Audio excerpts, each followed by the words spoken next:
ಹೊಸಪೇಟೆಯವರು, ಲಲಿತಾ ಹೊಸಪೇಟೆಯವರು ಮತ್ತು ಕೃತಿಯನ್ನು ಕುರಿತು ಮಾತನಾಡಿ ದೂರದ ಬಿಜಾಪುರದಿಂದ ಇಲ್ಲಿ ಬಂದು ಮಾತಾಡಿದಂತಹ ಉಷಾದೇವಿ ಹಿರೇಮಠ ಅವರೇ, ಮತ್ತು ಇನ್ನೊಂದು ಕೃತಿ ಬುದ್ಧನ ನೆನಪು ಅದನ್ನು ಕುರಿತು ಮಾತನಾಡಿದಂತಹ ಡಾಕ್ಟರ್ ಮಹೇಶ್ ಕುಮಾರ್ ಅವರೇ, ಮತ್ತು ಈ ಇವತ್ತು ಬಿಡುಗಡೆಯಾದಂಥ ಕೃತಿ ಮುಖ್ಯವಾದಂಥ ಲೋಕದೃಷ್ಟಿ ಲೋಕಸೃಷ್ಟಿ ಅದಕ್ಕೆ ಪ್ರೇರಣೆಯಾದಂಥ ಕೃತಿಯನ್ನು ಬರೆದಂಥ ಯೋಗಸ್ಥ ಕೃತಿಯನ್ನು ಬರೆದಂಥ ರಾಗಮ್ ಅವರೇ, ವಿಜಯ ಹನೂರು ಅವರು, ಶ್ರೀ ವಿಜಯ ಹನೂರು ಬಂದಿಲ್ಲ, ಮತ್ತು ದೇವರ ಮನೆಯವರೇ, ವಿಶ್ವನಾಥ್ ಅವರೇ, ಮತ್ತು ಇಲ್ಲಿ ಇಷ್ಟು ಸುದೀರ್ಘವಾದಂತಹ ಮಾತುಗಳನ್ನೆಲ್ಲ ಕೇಳಿದಂತಹ ಸ್ನೇಹಿತರೆ, ನನಗೆ ಟೈಮ್ ಎಷ್ಟಿದೆ ಅಂತ ನಾನು ಕೇಳಲ್ಲ.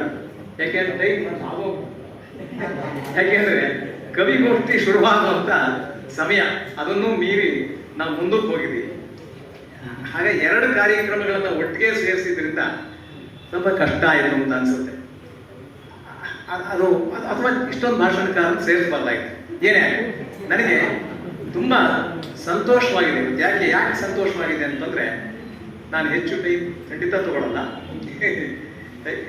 ಇವತ್ತು ಈ ಬಿಡುಗಡೆಯಾಗಿರ್ತಕ್ಕಂಥ ಈ ಪುಸ್ತಕಗಳ ಬಗ್ಗೆ ಈಗಾಗಲೇ ಪುಸ್ತಕ ಬಿಡುಗಡೆ ಮಾಡಿದಂಥ ಲಲಿತಾ ಹೊಸಪೇಟೆಯವರು, ಉಷಾದೇವಿಯವರು, ಮತ್ತು ಮಹೇಶ್ ಕುಮಾರ್ ಅವರು, ಮತ್ತು ನಮ್ಮ ದೇವಿಕಾ ಅವರು, ಇವರೆಲ್ಲರೂ ಕೂಡ ಮಾತಾಡಿದ್ದಾರೆ. ಸ್ವತಃ ರಾಗಮ್ ಅವರು ಕೂಡ ಮಾತಾಡಿದ್ದಾರೆ. ಹಾಗಾಗಿ ನಾನು ಅದ್ರ ಬಗ್ಗೆ ಹೆಚ್ಚಾಗಿ ಮಾತಾಡೋದು ಭಾರತದಲ್ಲಿ ನನಗೆ ಹೇಳಬೇಕಾದ ವೈಯಕ್ತಿಕವಾಗಿ 2 ಕಾರಣಕ್ಕೆ ಅತ್ಯಂತ ಸಂತೋಷವಾಗ್ತಾ ಇದೆ. ಮೊದಲನೇ ಕಾರಣ, ನನಗೆ ಅತ್ಯಂತ ಆತ್ಮೀಯರಾದಂಥ ಗುಂಡಿಗೇರಿ ವಿಶ್ವನಾಥ್ ಮತ್ತು ಡಾಕ್ಟರ್ ಮಹೇಶ್ ಕುಮಾರ್ ಇವರುಗಳ ಬೆಳವಣಿಗೆಯನ್ನು ಕಣ್ಣಾರೆ ಕಾಣ್ತಕ್ಕಂಥ ಅವಕಾಶ ಪ್ರಾಪ್ತವಾಗಿರೋದಕ್ಕೆ, ಮತ್ತು ಈ ಹಿಂದೆ ನನಗೆ ಅತ್ಯಂತ ಪರಿಚಿತರಾಗಿದ್ದಂತಹ ಡಾಕ್ಟರ್ ರಾಗಮ್ ಅವ್ರನ್ನ ಅವರು ವಿಜಯನಗರ ಕಾಲೇಜಿನ ಒಂದ್ಸರಿ ಭೇಟಿ ಮಾಡಿದ್ದೆ, ಮತ್ತು ಮಹೇಶ್ ನಮ್ಮ ಮಹದೇವ ಪ್ರಕಾಶ್ ಅವರು ಹೊರಡ್ತಕ್ಕಂಥ ಪತ್ರಿಕೆ ಈ ಭಾಗವಾದ ಪತ್ರಿಕಾ ಒಂದ್ಸರಿ ಭೇಟಿ ಮಾಡಿದ್ರು. ಅವ್ರ ಮತ್ತೊಂದು ಸಾರಿ ಪ್ರತ್ಯಕ್ಷ ನೋಡುವಂಥ ಒಂದು ಅವಕಾಶ ಸಿಗ್ತಲ್ಲ, ಅದು ತುಂಬ ಸಂತೋಷ ಕೊಡ್ತಕ್ಕಂಥದ್ದು. ಹಾಗಾಗಿ ಒಬ್ಬ ತಂದೆಗೆ ಅಥವಾ ತಾಯಿಗೆ ತನ್ನ ಮಕ್ಕಳು ತನ್ನ ಕಣ್ಮುಂದೆನೇ ಬೆಳೆದು ಪ್ರವರ್ಧಮಾನ ಹೊಂದಿರೋದನ್ನ, ದೊಡ್ಡ ಮನುಷ್ಯರಾಗಿರೋದನ್ನ ನೋಡೋದಕ್ಕಿಂತ ಹೆಚ್ಚಿನ ಸಂತೋಷ ಇನ್ನೊಂದಿಲ್ಲ. ಒಂದು ಕಾಲದಲ್ಲಿ ವಿದ್ಯಾರ್ಥಿಗಳಾಗಿದ್ದು ಇವತ್ತು ಪ್ರಬುದ್ಧ ಕವಿ, ಲೇಖಕರಾಗಿ ಮತ್ತು ವಿಮರ್ಶಕರಾಗಿ, ಸಂಶೋಧಕರಾಗಿ ಬೆಳೆದು ನಿಂತಿರ್ತಕ್ಕಂಥ ಸಾಹಿತ್ಯ ಕ್ಷೇತ್ರದಲ್ಲಿ ಮತ್ತು ತಮ್ಮ ಕ್ಷೇತ್ರಗಳಲ್ಲಿ ಅತ್ಯಂತ ಕ್ರಿಯಾಶೀಲರಾಗಿದ್ದುಕೊಂಡು ಕನ್ನಡ ಸಾಹಿತ್ಯಕ್ಕೆ ನಾಡಿಗೆ ಕೊಡುಗೆಗಳನ್ನು ಕೊಡ್ತಾ ಇದ್ದಾರೆ. ಅದು ಸಂತೋಷ ಸಂಗತಿ. ಇವತ್ತು 2 ಪುಸ್ತಕಗಳು ಬಿಡುಗಡೆಯಾಗಿವೆ. ಅದ್ರ ಬಗ್ಗೆ ಹೇಳಲಾಗಲೇ, ಒಂದು ಏಷ್ಯಾದ ಜ್ಞಾನಜ್ಯೋತಿ ಅಂತ ಹೇಳಿ, ಮತ್ತು ಭಾರತದಲ್ಲಿ ವಿಚಾರ ಕ್ರಾಂತಿಗೆ ನಾಂದಿ ಹಾಡಿದಂಥ ಯುಗಪುರುಷ ಅಂತ ಹೇಳಿ ಹೆಸರುವಾಸಿಯಾದಂಥ ಬುದ್ಧನ ಬಗ್ಗೆ ಇರುವಂಥ ಒಂದು ಪುಸ್ತಕ, ಸಣ್ಣ ಪುಸ್ತಕ, ಮತ್ತು ಆ ಬುದ್ಧನದೇ ಇನ್ನೊಂದು ಅವತಾರ ಎನ್ನುವ ಹಾಗೆ ಮೊನ್ನೆವರೆಗೆ ನಮ್ಮ ನಡುವೆ ಇದ್ದಂತಹ ಸಿದ್ದೇಶ್ವರ ಶ್ರೀಗಳನ್ನು ಕುರಿತು ರಾಗಮ್ ಅವರು ಬರೆದಂಥ ಯೋಗಸ್ಥ ಅನ್ನುವ ಪುಸ್ತಕ ಕುರಿತಾದಂಥ ಸಹೃದಯ ಓದುಗರ ಅಭಿಪ್ರಾಯಗಳ ಲೇಖನಗಳ ಸಂಕಲನ. ಇದು ಬಹಳ ಮುಖ್ಯವಾಗಿರೋದು. ಯೋಗಸ್ಥ ಕೃತಿಯ ಲೇಖಕ ನಾನು ಆಗಲೇ ಅವರ ಕೃತಿ ಒಂದು ಗಾಂಧಿ ಅಂತಿಮ ದಿನಗಳು ಅಂತ. ಆ ಗಾಂಧಿ ಅಂತಿಮ ದಿನಗಳನ್ನು ಕುರಿತು ನಾನು ಓದಿ ಒಂದು ವಿಮರ್ಶಾ ಲೇಖನವನ್ನು ಬರೀಬೇಕಾದ ಸಂದರ್ಭ ಬಂದಿತ್ತು. ಈ ಭಾನುವಾರ ಪತ್ರಿಕೆಗೆ ನಾನು ವಿಮರ್ಶಾ ಅಂಕಣ ಪ್ರತಿ ವಾರದಲ್ಲೂ ಕೂಡ ಅಥವಾ ಪ್ರತಿ ತಿಂಗಳಲ್ಲೂ ಕೂಡ ಒಂದು ವಾರ ಪತ್ರಿಕೆ, ಮಾಸ ಪತ್ರಿಕೆ ಆಗಿದೆ. ಅದರಲ್ಲಿ ಒಂದೊಂದೇ ಪುಸ್ತಕವನ್ನು ಕುರಿತು ದೀರ್ಘವಾಗಿ ನಾನು ವಿಮರ್ಶೆ ಮಾಡ್ತಾ ಇದ್ದೆ. ಹಾಗೆ ಗಾಂಧಿ ಅಂತಿಮ ದಿನಗಳನ್ನ ಅದರಲ್ಲಿ ಕುರಿತು ದೀರ್ಘವಾಗಿ ವಿಮರ್ಶೆ ಮಾಡಿದೆ. ಹಾಗಾಗಿ ಈ ಪುಸ್ತಕವನ್ನು ಬರೆಯೋದಕ್ಕೆ ಅವರಿಗಿಂತ ಹೆಚ್ಚು ಅಧಿಕಾರ ಇರುವಂಥವ್ರು ಯಾರು ಇಲ್ಲ. ಅಧಿಕಾರ ಅಂದ್ರೆ ಈ ಪುಸ್ತಕವನ್ನ ಬರೆಯೋದಕ್ಕೆ ಬೇಕಾದಂತ ಒಂದು ಅಥಾರಿಟಿಯನ್ನು ಆಗ್ತಾರಂತೆ ಅದು.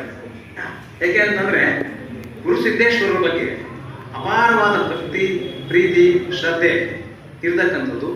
ಎಲ್ಲಕ್ಕಿಂತ ಹೆಚ್ಚಾಗಿ ತನಗೆ ಬುದ್ಧಿ ತಿಳಿದಾಗಿಂದ ಪೂಜ್ಯ ಸಿದ್ದೇಶ್ವರರ ಕಣ್ಗಾವನಲ್ಲಿಗೆ ತಮ್ಮ ವ್ಯಕ್ತಿತ್ವವನ್ನ ಬೆಳೆಸ್ಕೊಂಡಿರುವಂಥ ಮತ್ತು ಅವರಿಗೆ ಆಪ್ತರಾಗಿದ್ದಂಥ ಅವರ ಬಗ್ಗೆ ಮತ್ತು ಅವರ ಅರಿವಿನ ಬಗ್ಗೆ ಬರೆಯಲು ಅಗತ್ಯವಿರುವಂಥ ವಿಸ್ತಾರವಾದ ಓದು, ಹಲವಾರು ಡಿಸಿಪ್ಲಿನ್ಗಳಲ್ಲಿ ಪರಿಶ್ರಮ ಮತ್ತು ಒಳ್ಳೆಯ ಭಾಷಾ ಸಿದ್ಧಿ ಇರುವಂಥ ರಾಗಂ ಈ ಮೂಲಕ ನನಗೆ ರಾಮಕೃಷ್ಣ ಪರಮಹಂಸರ ಹತ್ತಿರ ಕೂತ್ಕೊಂಡು ಮಾಸ್ಟರ್ ಮಹಾಶಯ ಮಹೇಂದ್ರನಾಥ ಗುಪ್ತಾ ಅಂತ ಹೇಳಿ ಆತ ರಾಮಕೃಷ್ಣ ವಚನವೇದ ಅಂತ 2 ವಾಲ್ಯೂಮ್ ಎಂಥ ನಾಸ್ತಿಕರನ್ನು ಕೂಡ ಆಸ್ತಿಕರನ್ನಾಗಿ ಮಾಡಿರುವಂಥ ಪುಸ್ತಕಗಳು. ನಾನು ಹೈಸ್ಕೂಲ್ನಲ್ಲಿದ್ದಾಗ ಒಂದು ಕಾಲೇಜ್ ಬಂದಾಗ ಆ 2 ವಾಲ್ಯೂಮ್ನ ಓದಿದ್ದೆ. ಒಂದು ಕುವೆಂಪು ಅವರು, ರಾಮಕೃಷ್ಣ ಪರಮಹಂಸ ಮತ್ತು ವಿವೇಕಾನಂದ. ಎಂಥ ಪುಸ್ತಕಗಳು ಅಂತಂದ್ರೆ ಇವತ್ತು ಕೂಡ ಅಷ್ಟು ಅದ್ಭುತವಾಗಿರ್ತಕ್ಕಂಥದ್ದು. ಇದು ಮಾಸ್ಟರ್ ಮಹಾಶಯ ಇಲ್ಲದೆ ಹೋದ್ರೆ ಜಗತ್ತಿಗೆ ರಾಮಕೃಷ್ಣ ಇರ್ತನೇ ಇರಲಿಲ್ಲ. ಅಷ್ಟರ ಮಟ್ಟಿಗೆ ಅನುದಿನದ ಸಂಭಾಷಣೆ ನಾವು ಹೋದಾಗ ಬರೆದು ಇವತ್ತು ಜಗತ್ತಿಗೆ ಅವರು ರಾಮಕೃಷ್ಣ ಉಳಿಸ್ಕೊಟ್ಟಿದ್ದಾರೆ.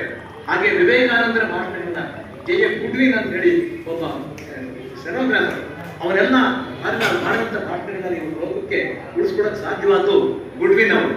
ಸೊ ಹೀಗಾಗಿ ನನಗೆ ಇವತ್ತು ಈ ಕೆಲಸವನ್ನು ಅವರು ಮಾಡಿದ್ದಾರೆ.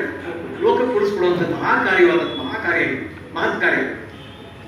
ಹಾಗಾಗಿ ರಾಗಂ ಅವರು ಬಹಳ ಒಂದು ರೀತಿಯಲ್ಲಿ ಎಲ್ಲ ರೀತಿಯಲ್ಲೂ ಕೂಡ ಇದಕ್ಕೆ ಸಜ್ಜುಕೊಂಡಂಥವು. ಸಿದ್ದೇಶ್ವರರ ಬರಹಗಳನ್ನ ಅವ್ರ ಪುಸ್ತಕ ರೂಪದಲ್ಲಿ, ಧ್ವನಿ ಮುದ್ರಿತ ರೂಪದಲ್ಲಿ ಬಂದಿರ್ಬೋದು. ಆದರೆ ಇದಾವುದು ಹಿಂದೆ ಇದ್ದ ಕಾಲದಲ್ಲಿ ರಾಮಕೃಷ್ಣರ ಮಾತುಗಳನ್ನ ಮಾಸ್ಟರ್ ಮಹಾಶಯ ಹೇಗೆ ಅವರು ನಮಗೆ ದಾಖಲು ಮಾಡಿಸ್ಕೊಟ್ರು, ಉಳಿಸ್ಕೊಟ್ರು, ಹಾಗೆ ಇಲ್ಲಿ ಸಿದ್ದೇಶ್ವರರ ಮಾತುಗಳನ್ನ, ಚಿಂತನೆಗಳನ್ನ ಅವರು ಉಳಿಸ್ಕೊಡ್ರಿ. ಹೇಗೆ ಅಂತಂದ್ರೆ ಈ ರಾಘವಾಂಕನ ವೀರಶೈವ ಅವನು ಒಂದು ಕಾವ್ಯ ಇದೆ, ವೀರೇಶ ಚರಿತೆ ಅಂತ ಹೇಳಿ, ಷಟ್ಪದಿ ಕಾವ್ಯದ ಪ್ರವರ್ತಕ ಅವನು. ಆ ವೀರೇಶ ಚರಿತೆಯಲ್ಲಿ ಅದನ್ನ ಯಾಕೆ ಬರದ ಅಂತ ಅದಕ್ಕೊಂದು ಕಾರಣ ಇದೆ. ಏಕದಂಡಿ, ತ್ರಿದಂಡಿ ಅಂತಕ್ಕಂಥವ್ರು ಯಾವುದೇ ಕವಿ ಏನೇ ಕಾವ್ಯ ಬರೆದ್ರು ಕೂಡ ಅವ್ನು ಕೇಳ್ಕೊಂಡು ಮತ್ತೆ ರಿಪೀಟ್ ಮಾಡ್ಬಿಡೋದಂತೆ.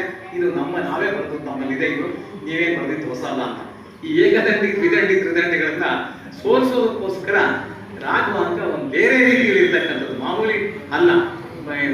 ನಮ್ಮ ಮಾಮಿನಿ ಷಟ್ಪದಿ, ಭಾರತ ಷಟ್ಪದಿಗಳಲ್ಲ, ಬೇರೆ ರೀತಿಯಲ್ಲಿ ಇರ್ತಕ್ಕಂಥ ಒಂದು ಷಟ್ಪದಿ, ಉದ್ದನ್ ಷಟ್ಪದಿ ಅಂತ. ಅದರಲ್ಲಿ ವೀರೇಶ್ ಚರಿತೆಯನ್ನು ಬರೆದು ಆ ಏಕದಂಡಿ, ತ್ರಿದಂಡಿಗಳನ್ನ ಸೋಲಿಸ್ತಾನೆ ಆ ಕತೆ. ಅವ್ನು ಏಕದಂಡಿ ಹೇಗೆ ಅಂದ್ರೆ ಒಂದ್ಸಾರಿ ಕೇಳಿದ ಕೂಡಲೇ ಎಲ್ಲಾನು ಹಾಗೆ ಹೇಳ್ಬಿಡೋನು. ನಮ್ಮ ರಾಗಂ ಅವರು ಹಾಗೆ ಏಕದಂಡಿ ಇದ್ದಂಗೆ ಕೇಳಿದ ಕೂಡಲೇ ಸಿದ್ದೇಶ್ವರನ ಮಾತುಗಳನ್ನ ಅದನ್ನು ರೆಕಾರ್ಡ್ ಮಾಡ್ಕೊಂಡು ಹಾಗೆ ಹಾಕಿ ಅವ್ರ ಗುರುಗಳು ಜಾಗೀರ್ದಾರ್ ಅವರಿಗೆ, ಮತ್ತೆ ನಮ್ಮ ಸೆಂಪಿ ಲಿಂಗಣ್ಣನವರಿಗೆ, ಮತ್ತೆ ಅವರ ಜಾಮದಾರ್ ಗುರುಗಳಿಗೆ ಎಲ್ಲರಿಗೂ ಕೇಳಿಸಿ ಅವರೆಲ್ಲ ತಬ್ಬಿಬಾನು ಹಾಗೆ ಮಾಡಿದ್ದಾರೆ. ಇಂಥ ಅಪೂರ್ವವಾದಂಥ ಶಕ್ತಿ ಇರ್ತಕ್ಕಂಥ ರಾಗಂ ಅವರ ಚಿಂತನೆಗಳನ್ನ ಅಷ್ಟರ ಮಟ್ಟಿಗೆ ನನಗೆ ಬಿಟ್ಕೊಟ್ಟಿದ್ದಾರೆ. ಅದು ನಿಜವಾಗ ಕೂಡ ದೊಡ್ಡದು. ಯಾಕೆಂದ್ರೆ ಅನೇಕರದು ನನಗೆ ರಾಮಕೃಷ್ಣ, ವಿವೇಕಾನಂದ, ಬುದ್ಧ ಇವರ ಜ್ಞಾನಾಮೃತದ ಬಿಂದುಗಳನ್ನು, ಅಂದ್ರೆ ಸಿದ್ದೇಶ್ವರ ಒಂದು ಚಿಂತನೆಯನ್ನು ಕಟ್ಟಿಕೊಡೋದ್ರ ಜೊತೆಗೆ ಇವರೆಲ್ಲರ ಚಿಂತನೆಗಳನ್ನು ಸೋಸಿ ಸಂಗ್ರಹಿಸಿ ಕೊಡುವುದಿದೆಯಲ್ಲ. ಮತ್ತು ಜೊತೆಗೆ ಪ್ರಸಿದ್ಧ ಕವಿಗಳಾದಂಥ Tennyson, Wordsworth, Kuvempu, Bendre, D V G, Shakespeare, Tagore, Ambedkar, Gandhi ಇವರೆಲ್ಲರನ್ನೂ ತಂದರು. ಹೀಗಾಗಿ ಒಂದು ಗ್ರಂಥದಲ್ಲಿ ಆ ತರಹ ಅನೇಕ ನೋಟ್ಸ್ ಇದಾವೆ, ಬೇಕಾದಷ್ಟೆಲ್ಲ ಕೂಡ ಸಂಬಂಧಪಟ್ಟ ಸಾಹಿತ್ಯ ಸಂಬಂಧವಾದಂಥ ಅನೇಕ ನೋಟ್ಸ್ ಮತ್ತು ಅವರ ಚಿಂತನೆ ಸಂಬಂಧಪಟ್ಟ ಅನೇಕ ನೋಟ್ಸ್. ಹೀಗಾಗಿ ಬಹಳ ಅಪೂರ್ವವಾದಂಥ ರೀತಿಯ ಒಂದು ಪುಸ್ತಕ ಇದು. ಒಂದು ರೀತಿ ಈ ಒಂದು ಮಹಾ ಜ್ಞಾನ ಯಾತ್ರೆ, ಸಾಹಿತ್ಯ ಯಾತ್ರೆ ಮತ್ತು ಕಂಪು ಹೊರಗೆ ಬರ್ತಾ ಇದೆ, ಅದನ್ನು ನಿಲ್ಲಿಸುತ್ತಾರೆ. ಹಾಗೆ ಯೋಗಸ್ಥದಂತ ಒಂದು ಕೃತಿ ಇದೆಯಲ್ಲ, ಆ ಯೋಗಸ್ಥದಂತ ಕೃತಿ ಅದು ಹೇಗೋ ಜನಕ್ಕೆಲ್ಲ ಒಂದೂವರೆ ದಿವಸ ಓದಿ ಮುಗಿಸಿ ಒಂದು A4 ಸೈಜ್ ಕಂಪ್ಯೂಟರ್ ಟೈಪ್ ಮಾಡಿ ಅವರಿಗೆ ಅಭಿಪ್ರಾಯ ಕಳಿಸ್ತಾರೆ. ಅವ್ರಿಗೆ ಬಹಳ ಖುಷಿ. ಅವ್ರಿಗೆ ಯಾರು ಓದೋದೇ ಇಲ್ಲ ಸರ್ ಅಂತ ಆ ಸ್ಥಿತಿಯಲ್ಲಿ ನಾವು ಇವತ್ತು ಸಾಹಿತ್ಯದ ಒಂದು ಇದು ಬಹಳ ಕಷ್ಟ ಆಗಿದೆ. ಹಾಗಾಗಿ ಇವತ್ತು ರೆಕಮೆಂಡೇಶನ್ನೇ ಮಾಡಬೇಕಾದಿಲ್ಲ ಪುಸ್ತಕ ಯೋಗಸ್ಥ ಕೃತಿಯನ್ನು ಓದಿ ಅಂತ. ಆದರೆ ಅದನ್ನ ಓದು ಹೃದಯದಲ್ಲಿ ಎಳೆಯುವಂಥದ್ದು. ಏಕೆಂದ್ರೆ ಈಗ ಬಹುಮುಖ ಮಾಡಿದೆ. ಸೊ ಇದು ಹೇಗೆ ಅಂತಂದ್ರೆ ಈ ಸುಮಾರು ನಾನು ಹೇಳಿದೆ ಇದರಲ್ಲಿ 68 ಲೇಖನ ಹೇಳಿದ್ದಾರೆ. 6-7 ಪೇಜಿನಂತ ಲೇಖನಗಳು ಇದಾವೆ, ಸಣ್ಣ ಸಣ್ಣ ಅಭಿಪ್ರಾಯಗಳು ಇದಾವೆ. ತಮ್ಮ ಅರಿವು, ತಾವು ತಾಳಿದಂಥ ಸಂತೋಷ ಮತ್ತು ಮತ್ತೆ ಅದರ ತಮ್ಮ ಅರಿವೆಲ್ಲ ಎಷ್ಟು ವಿಸ್ತಾರ ಆಯಿತು ಅಂತ ಹೇಳ್ತಾರೆ. ಕೃತಜ್ಞತೆ ಹೇಳಿದ್ದಾರೆ, ಮೆಚ್ಚುಗೆ ಹೇಳಿದ್ದಾರೆ, ಪ್ರಶಂಸೆ ಹೇಳಿದ್ದಾರೆ. ಹಾಗಾಗಿ ಅವನು ಬದುಕಿದ್ದಾಗಲೇ ಅವನ ಕಾಲದಲ್ಲಿ ಜನ ಅವನು ಅತ್ಯಂತ ಆರಾಧಿಸಿರು, ಪೂಜಿಸಿರು. ಬಹಳ ಅದ್ಭುತ ಅವನಿಗೆ ಅಂಥ ಇದು. ಆ ಬುದ್ಧನ ಕುರಿತು ಅನೇಕ where good music is not appreciated and bad music is tolerated ಅಂತ ಒಂದು ಸಂಸ್ಥೆ. ಅಂದ್ರೆ ಒಳ್ಳೆ ಸಂಗೀತವನ್ನು ಮೆಚ್ಚುವಂತ ಸಹೃದಯತೆ ಇಲ್ಲದೆ ಇದ್ರೆ ಮತ್ತು ಕೆಟ್ಟ ಸಂಗೀತವನ್ನು ವಿರೋಧಿಸುವಂತ ಮನಸ್ಥಿತಿ ಇಲ್ಲದೆ ಹೋದ್ರೆ ಆ ದೇಶಕ್ಕೆ ಏನು ಪ್ರಗತಿ ಇಲ್ಲ. ಹಾಗಾಗಿ ಇವತ್ತು ಇದನ್ನೆಲ್ಲದಕ್ಕೂ ಅನ್ವಯಿಸಬಹುದು. ಒಂದು ಒಳ್ಳೆ ಕೆಲಸ ಮಾಡ್ತಾ ಇದ್ದಾರೆ, ಒಂದು ಒಳ್ಳೆ ಪುಸ್ತಕ ಇದೆ, ಅದನ್ನು ಓದಲ್ಲ ಅಥವಾ ಒಳ್ಳೆ ಕೆಲಸ ಮಾಡೋದು ಅಪ್ರಿಷಿಯೇಟ್ ಮಾಡಲ್ಲ ಅಂತಂದ್ರೆ